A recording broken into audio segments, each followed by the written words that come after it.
Hi there, good to see you again. Today's video is on the urinary system and will be just another part in the anatomy and physiology series. So let's go ahead and jump right into that. There we go. And as always, love to see you here. And if you like the work I'm doing, please don't forget to like and subscribe to the video and subscribe to the channel. It really does help me. It means a lot to me, and it allows me to keep doing these videos for you. So let's go ahead and get started on the urinary system. And as my title shows, it's bladder safe than sorry. I know, anatomy humor, it's awful. So the functions of the urinary system are as follows. Eliminating waste from the body, that's probably the main function. But it also helps to regulate blood volume and blood pressure. Um, of course, because the greater the volume of something liquid like blood, then the more pressure is exerted. And then, of course, the less volume, the less pressure. So it helps to regulate that. Controls the levels of electrolytes in our system and helps to also regulate the pH of our blood. So the anatomy of the urinary system looks like this. We have two kidneys. It's relatively simple, actually. Two kidneys, one on either side, and they are not as far down. A lot of people think they're really, really low in the back. They're not. They're actually a little higher up than most people think. It's just a little like the upper part of the lumbar area of the back. We have then two ureters that come out, one from each kidney. Those are right here and follow down to the bladder, urinary bladder, of which we have one, and the urethra, of which we also have one. Now let's talk about the kidney structure. So this is the kidney if you were to slice it in half and look inside of it. We have the capsule that goes around the outside of the kidney and gives it that kind of brownish red color. Inside there, then we have this layer here that is called the cortex. And then the next layer in is called the medulla. Within the medulla, you'll see these little kind of triangular shaped areas. Those are called renal pyramids. And as we know, hopefully by our medical terminology, renal, anything having to do with the kidneys, is termed renal. Okay, so you'll see that a lot. So renal pyramids, the little areas here that I don't know, they kind of look like funnels to me, are called the calyces. That's plural, calyx, singular.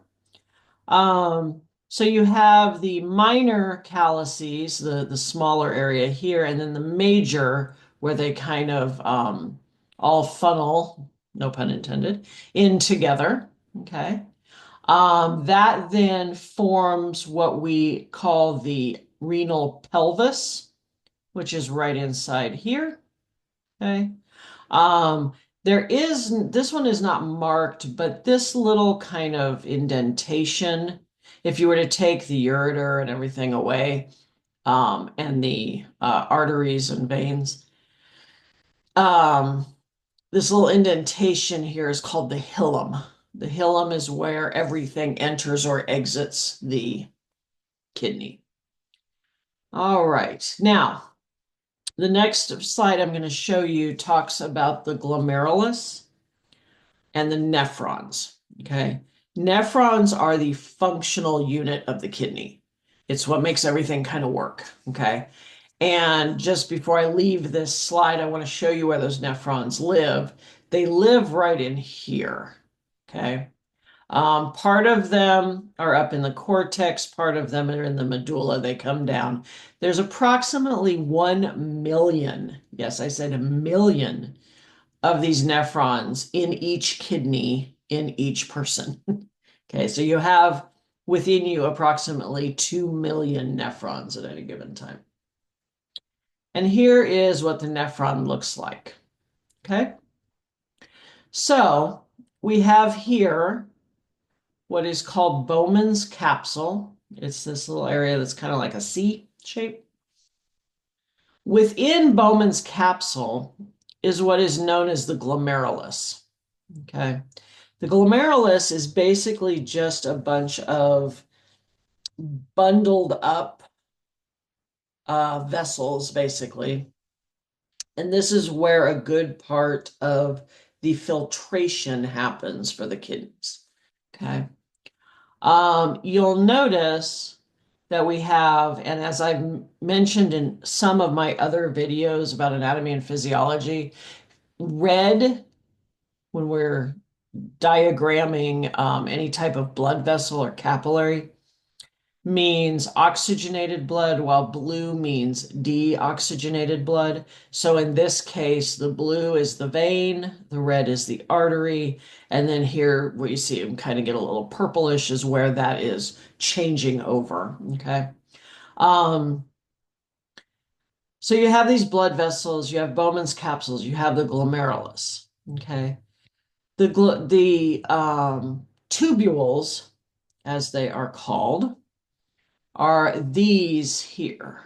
Okay, you have what they call the proximal convoluted tubule and the distal convoluted tubule. Proximal because it's closer to here, distal because it's further away. I'm sorry, they are not marked on this particular diagram. So proximal convoluted tubules here, distal convoluted tubule here.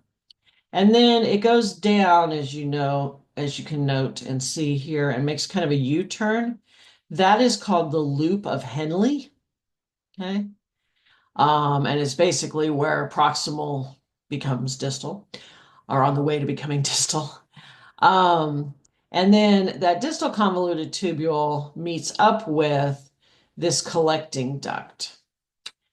And this collecting and conducting duct is what then carries the urine out of the kidney or into those funnels, those calyces, so that it can be carried out of the kidney. So here is how the blood flows through the nephron. So it comes in what we call an afferent glomerular arteriole. Now remember, you put OLE on the end of any word, it just makes it small. Okay. So this is just a small artery. And that is right here. Okay. Afferent is going away, or I'm sorry, towards, while efferent is going away from. The way I always remembered that when I learned this was afferent actually starts with an A, which you would think would be away, but it's not. It's the opposite. But efferent starts with an E, and E stands for exit. Okay. So the afferent glomerular arteriole brings the blood into the glomerulus. This is where a good portion of the filtration happens. That is then taken away from the efferent glomerular arteriole and then into the peritubular capillaries, which is all right here. Peri meaning around, tubular meaning tube. So these are the capillaries that are around the tube. And then into the veins and then out. That's the blood moving. What's left behind gets into these tubules and winds up as a waste product, leaving through the collecting and conducting duct and out into the calyces, out of the kidney, and is then secreted as urine or waste. Okay, so let's go through that just one more time. The afferent glomerular arteriole brings the blood in towards the glomerulus, into the glomerulus. This is where filtration happens, most of it. That blood is then carried away from there. It exits or efferent glomerular arteriole out into the peritubular capillaries, into the veins, and then out. And we have nice, although deoxygenated, clean, filtered blood. Okay. And then all the waste products and what's left over gets put into this collecting duct, into the conducting duct, and out of the kidney. Okay, so here's how urine is formed. Okay, you saw how all of that happened with the blood. Well, everything that is left over, so the fluid part of the blood gets forced from the glomerulus into the glomerular capsule. Now let's go back. This space here is the capsule. Anything that is not glomerulus or is not Bowman's capsule, the space in between is where that blood gets forced. Okay. Once it's forced, that's known as filtrate. Okay. Because it's being forced through kind of like when your coffee pot or your coffee maker makes coffee, the water gets forced through the coffee grounds and through the filter. It doesn't bring the coffee grounds with it, hopefully, unless something breaks, which is a good point because that's how oftentimes you know there's something wrong with the kidney too. Um, it just brings the liquid that has been forced through it into the coffee pot. So that's kind of what's happening in here. It's forcing that blood from the glomerulus that has come in into that capsule space, and that filtrate is then what's left over, basically. Excuse me. What then happens is that particular substance or that filtrate goes into the tubules, as I had mentioned. And any of the needed substances, because there's still some substances in there that we need, water, there's still a little water left over, nutrients, certain things. So any of those needed substances pass through the wall of the renal tubule into the blood of the peritubular capillaries. So we can keep those in our system. Then what happens is anything that's remaining, so any of the waste, so to speak, gets moved from the blood into the peritubular capillaries, or from the blood in the peritubular capillaries into the tubules to then go and be excreted as urine. Okay. So tubular reabsorption brings in the substances we need that may have made it into that space. Yeah, not accidentally, but because not everything gets filtered out back into the capillaries to be taken back into the body via the blood. And then tubular secretion is when anything that accidentally is still in the blood of those peritubular capillaries gets forced back into the tubules so that it can be excreted in the form of urine. Okay, so next let's talk about the ureters. We have two ureters. As I had mentioned before, they come out of the kidneys, one out of each side. They are approximately 10 to 12 inches long, depending on the person.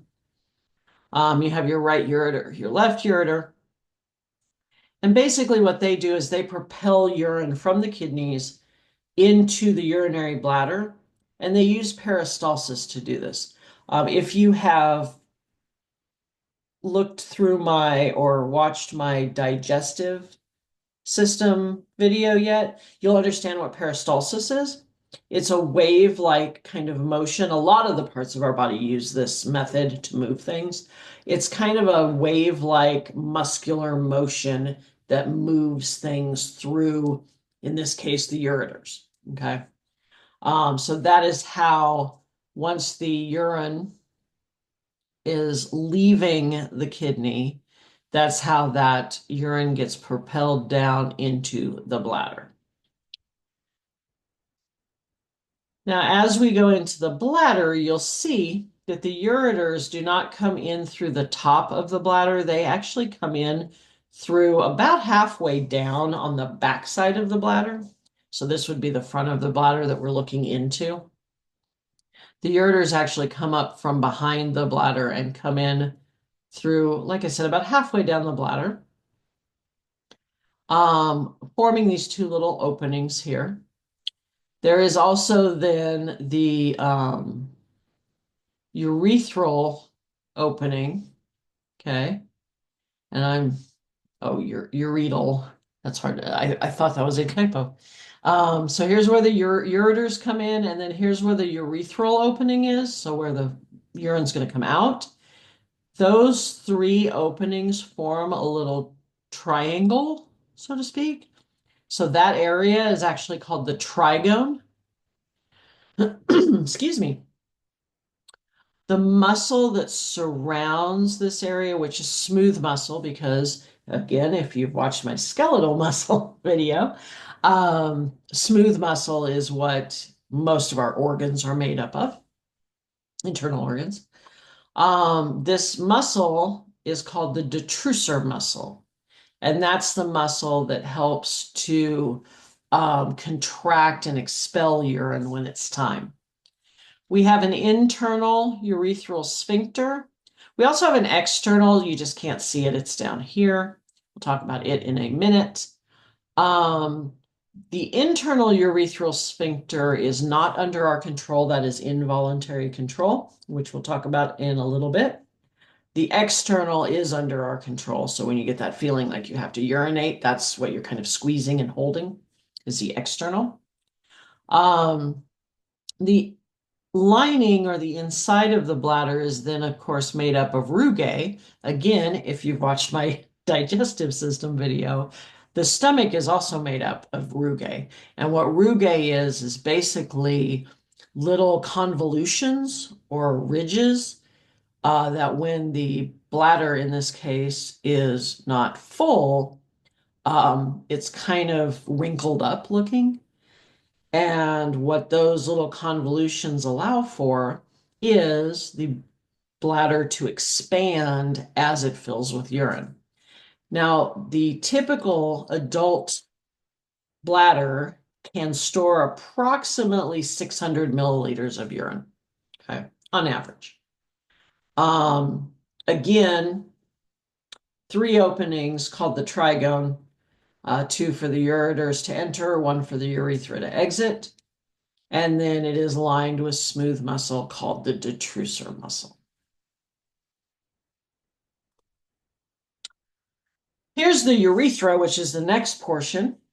And I do have two separate diagrams here because based on gender or sex, female and male urethras are slightly different.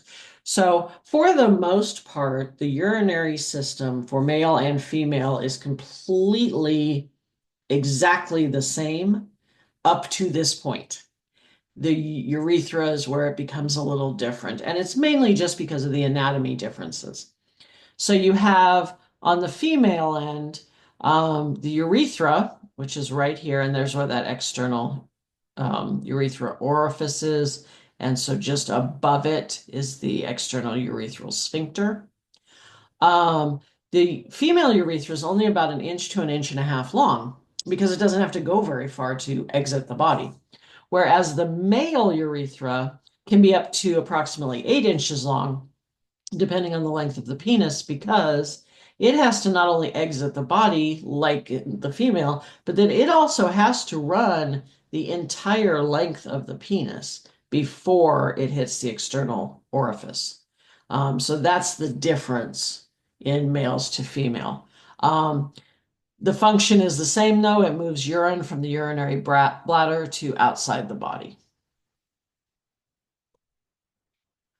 All right, so the fancy word, although there are many, many terms for urinating, but the medical term is micturition. Micturition is the act of urination. We can call it micturition, we can call it urinating, we can call it voiding. If you're talking to small children, you often will use the term pee or peeing, okay? But micturition is the medical term for elimination of urine. As the bladder fills with urine, what happens is there are stretch receptors within the lining of the bladder that send nerve impulses. These impulses then stimulate the detrusor muscle to contract. This is what triggers the need to urinate. Okay.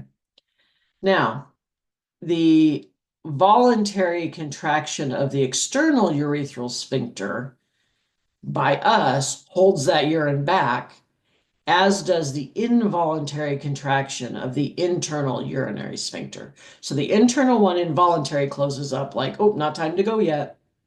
And the external one is what we control, where we go, oh God, there's not a bathroom yet. I got to hold on. Okay. Once those sphincters are relaxed, that allows urine to flow, and it flows out due to the contraction of the detrusor muscle. Okay. And this happens, this need to urinate, the feeling to urinate, will generally start to happen around about 150 mLs of urine.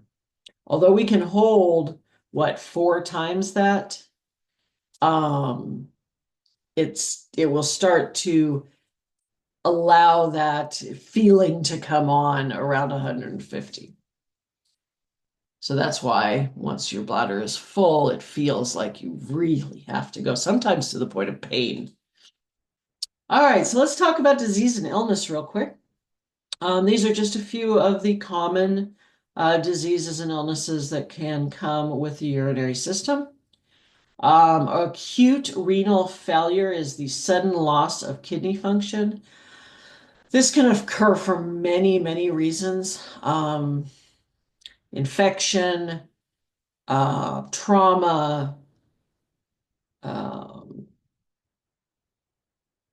medication, too much medication of certain types. There's several reasons for acute renal failure. Chronic renal failure, on the other hand, is when the kidneys slowly lose function.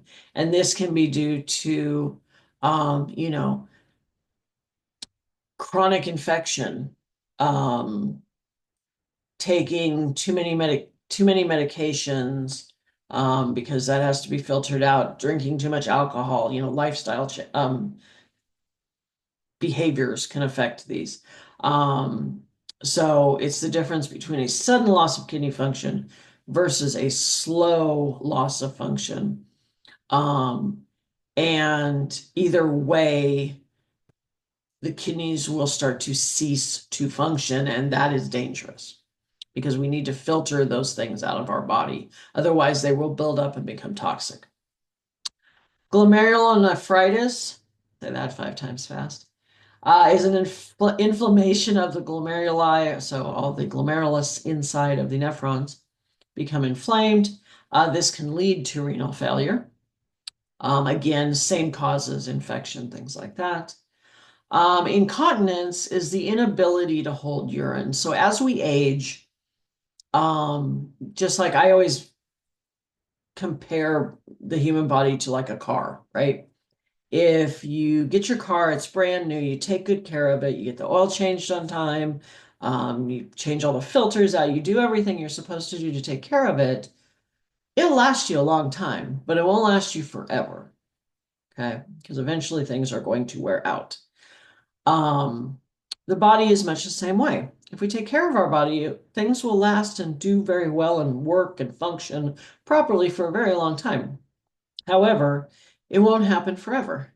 It won't last forever. So over time, sometimes the body will lose the inability or will lose the ability to hold urine.